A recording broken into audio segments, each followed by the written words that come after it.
Assalamualaikum warahmatullahi wabarakatuh.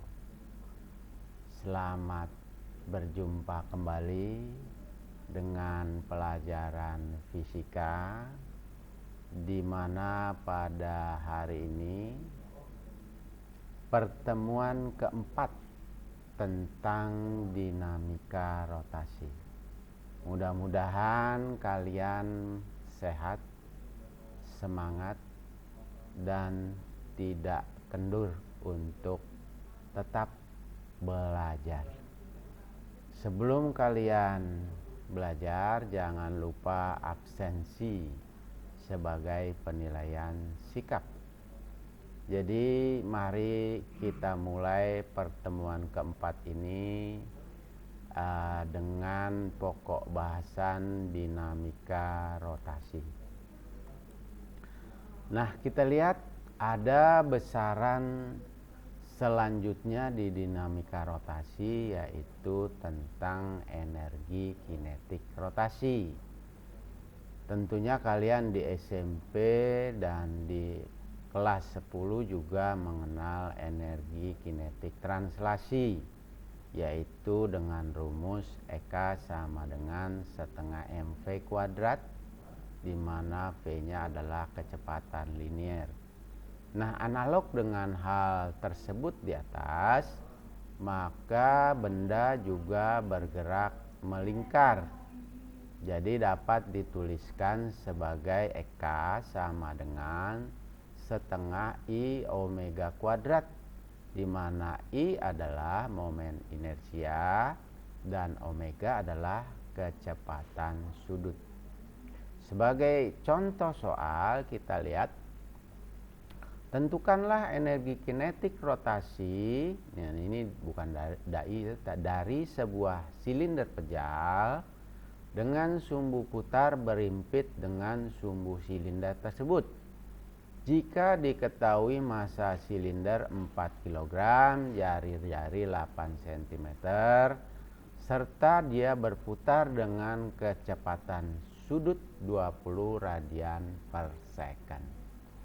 Nah, kita lihat penyelesaiannya adalah M-nya 4 kg, omeganya 20 radian per second, R-nya adalah 8 cm, harus dijadikan meter, yaitu 0,08 meter, sehingga energi kinetik rotasi rumusnya adalah setengah I omega kuadrat. Kita masukkan I-nya adalah setengah mr kuadrat. Kenapa? Ya, karena adalah tergantung dari bentuk bendanya. Ya, sehingga bendanya di sini adalah rumusnya menjadi setengah mr kuadrat. Sehingga kita masukkan setengah mr kuadrat kali omega kuadrat, di mana seperempat kali M kali 0,08 kuadrat dikali 20 kuadrat, sehingga dihasilkan 2,56 Joule. Nah, sekarang kita lihat benda yang bergerak, ada istilah menggelinding.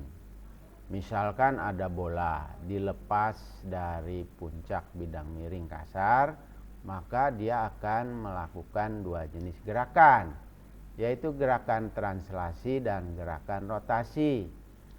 Kedua buah gerakan tersebut disebut menggelinding. Bagaimana menggelinding murni? Jika gerak translasi dan rotasi tidak terjadi slip atau tidak terjadi gesekan yang bersifat gaya gesekan kinetis, sehingga jarak tempuh dalam satu putaran sama dengan keliling benda tersebut. Ini misalkan ada bola A, dia berputar sampai B, dia melakukan dua buah gerakan, yaitu gerak translasi dari A ke B, gerak rotasinya dia berputar rodanya. Itulah istilah menggelinding. Nah, menggelinding itu ada dua, yaitu menggelinding pada bidang horizontal. Nah, di sini kita lihat Jadi ada gaya gesekan antara lantai dengan bendanya, ada gaya beratnya M kali G, ada gaya normalnya N, dan ada gaya luarnya sebesar F yang bekerja pada pusat lingkarannya atau pusat silindernya. Maka silinder tersebut nanti akan bergerak secara translasi dan rotasi, ya. Jadi persamaannya bagaimana? Jadi tentunya persamaannya itu adalah ada yang bergerak translasi, persamaannya adalah gaya dikurangi gaya gesek sama dengan M kali A, dan N dikurangi Mg sama dengan 0. N itu adalah gaya normal. Nah, untuk gerak rotasinya adalah momen gaya sama dengan I dikali alfa. Ini bukan A ya, tapi alfa. Alfanya itu adalah percepatan anguler atau percepatan sudut.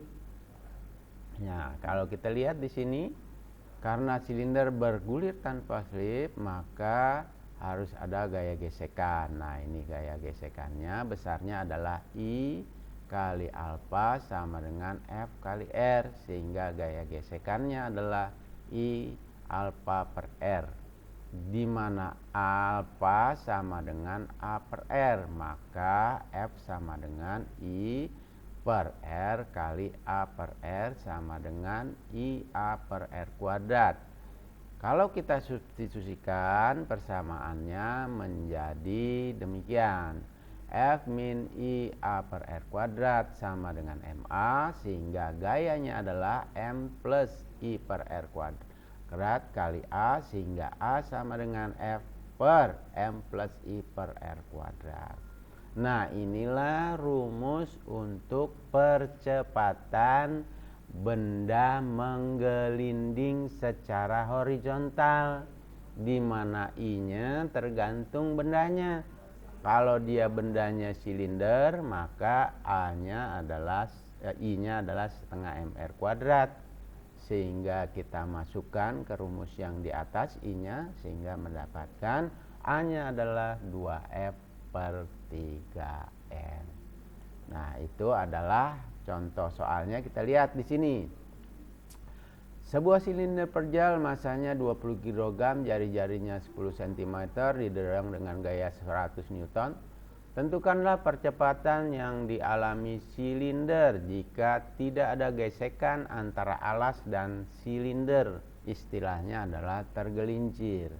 Ada gesekan sehingga silinder menggelinding sempurna. Nah, kita lihat, kalau dia silinder tergintir, maka berlaku hukum Newton 2. A-nya adalah F per M, 100 per 20 sama dengan 5 M per S.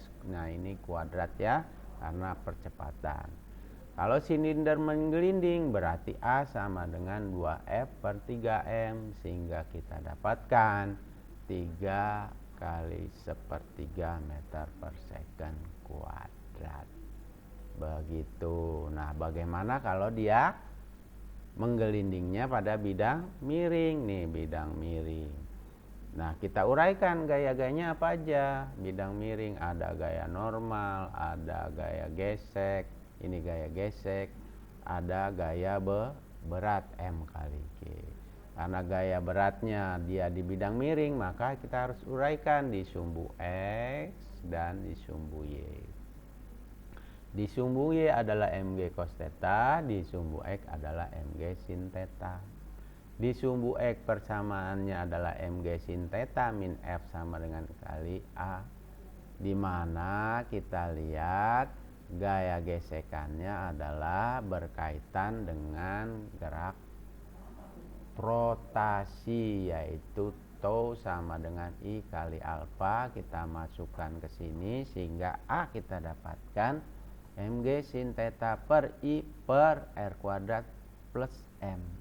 Inilah rumus percepatan yang terjadi pada bidang miring jika bola atau bendanya menggelinding.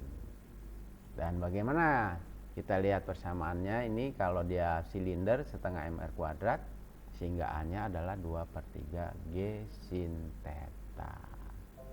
Ya. Nah, bagaimana contohnya, kita lihat nih. Berapakah kelajuan benda yang menggelinding sampai di dasar bidang miring? Misalkan selisih tinggi vertikal puncak bidang miring dengan dasarnya adalah H.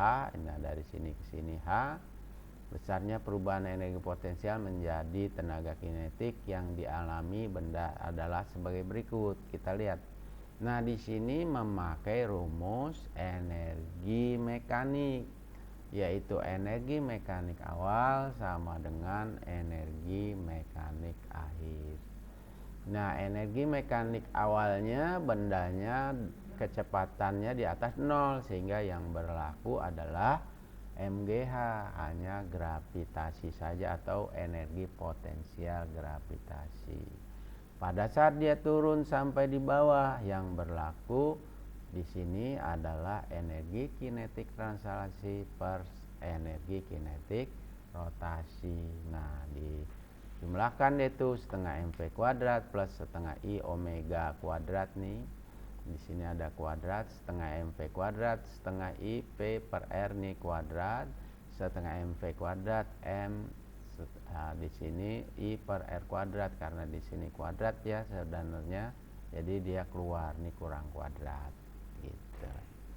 Maka nanti kita dapatkan P kuadrat sama dengan 2H per 1 plus K.